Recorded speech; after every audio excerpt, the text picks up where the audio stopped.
celui de la Fondation Servir le Sénégal, que nous saluons d'abord. Nous avons reçu un don de la Fondation Servir le Sénégal.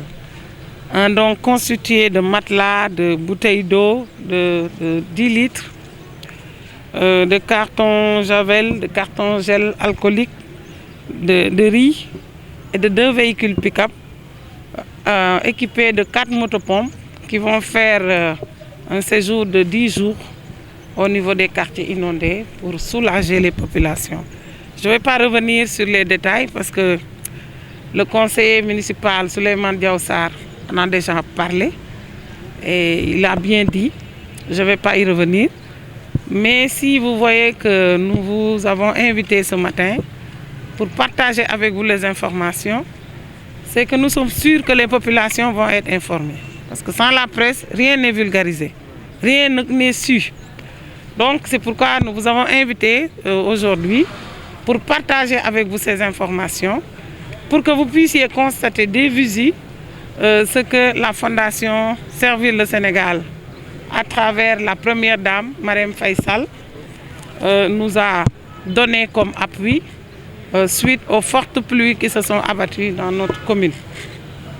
Et ce don, je pense que ce n'est pas seulement la commune de Kaolack, ce n'est pas seulement la commune de Kaolack qui est bénéficiaire, mais beaucoup d'autres communes ont bénéficié des appuis, des actions de bienfaisance de Madame la Première Dame. Donc, c'est des remerciements vraiment qu'on voulait formuler à l'endroit de la Première Dame, à l'endroit de la Fondation, et dire aux populations de Kaolack que nous sommes en train de prendre leurs préoccupations parce que la mairie n'a pas encore terminé le travail de ciblage, d'identification des sinistrés.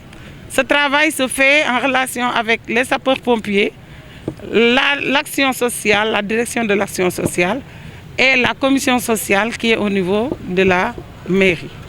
Donc une fois ces bénéficiaires, ces sinistrés identifiés, nous établissons des listes qui ont les cachets des sapeurs-pompiers, de la direction de l'action sociale et de la commission sociale de la mairie. Ce sont ces 3 cachets-là qui feront que ces listes seront des listes fiables, identifiées avec les délégués de quartier. Et ce sont ces bénéficiaires-là qui vont recevoir les dons de la mairie de Kaolack. Ce don que nous venons de recevoir va contribuer au renforcement de l'appui que la commune va faire au niveau des populations.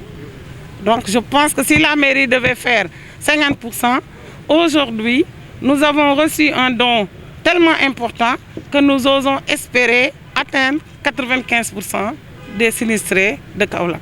Donc encore une fois, merci à la Première Dame, merci à la Fondation Servir le Sénégal, mais je pense que des motopompes aussi de niveau un peu moins important sont aussi reçues de la part de personnes qui se préoccupent de la situation de Kaolack. Donc nous en avons reçu 9 équipés de tuyaux et de tout l'arsenal nécessaire pour pouvoir faire le travail.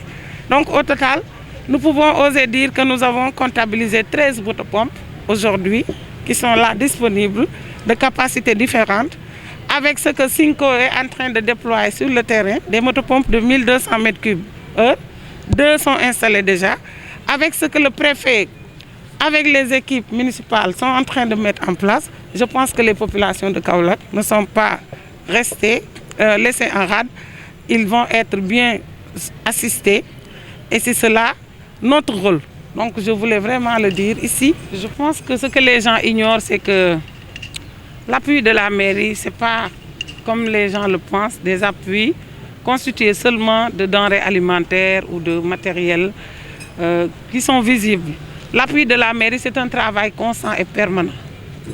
L'équipe municipale technique de la mairie travaille en étroite collaboration avec l'ONAS, avec les sapeurs-pompiers, sous la supervision du préfet. Et ces motopompes qui sont installées, souvent, c'est avec le travail, l'appui de la mairie que ce travail-là est fait. J'avais l'habitude de dire à chaque hivernage qu'on doit connaître le nombre de sites de pompage installés. c'est la mairie qui accompagne par le carburant, par d'autres besoins des sapeurs-pompiers, l'électricité.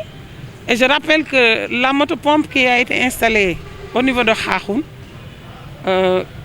l'électricité n'était pas en mesure de supporter la machine.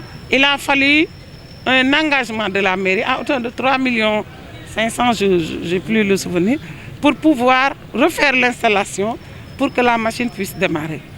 Tout ce que les sapeurs-pompiers font, tout ce que l'ONAS fait, tout ce que les préfets font au niveau des communes, c'est pour assister la commune. Donc, la mairie joue le rôle principal dans ce processus-là. Donc, l'appui de la mairie, je dois dire même que les autres viennent appuyer la mairie. Donc, la mairie ne peut pas se positionner comme quelqu'un qui vient en aide aux populations de façon spontanée, mais ça, c'est un appui régulier avec les services techniques qui travaillent en étroite collaboration avec les sapeurs-pompiers. Ça, c'est depuis tout le temps. Et cela a démarré depuis que l'hivernage est là. D'abord, par le curage des canaux en amont. Parce que si on n'avait pas curé les canaux, la situation allait être beaucoup plus catastrophique. Il a plu beaucoup plus que l'année dernière. Et nous avons en souvenance la situation de l'année dernière. Cette année, il a plu de façon exceptionnelle. S'il n'y avait pas un travail en amont, en termes de prévention, on serait beaucoup plus touché par cette inondation. Donc ça, c'est le travail en amont, avant l'hivernage, après l'hivernage et une tranche de maintenance qu'on fait régulièrement. Le curage des canaux, donc, c'est un processus très important dans la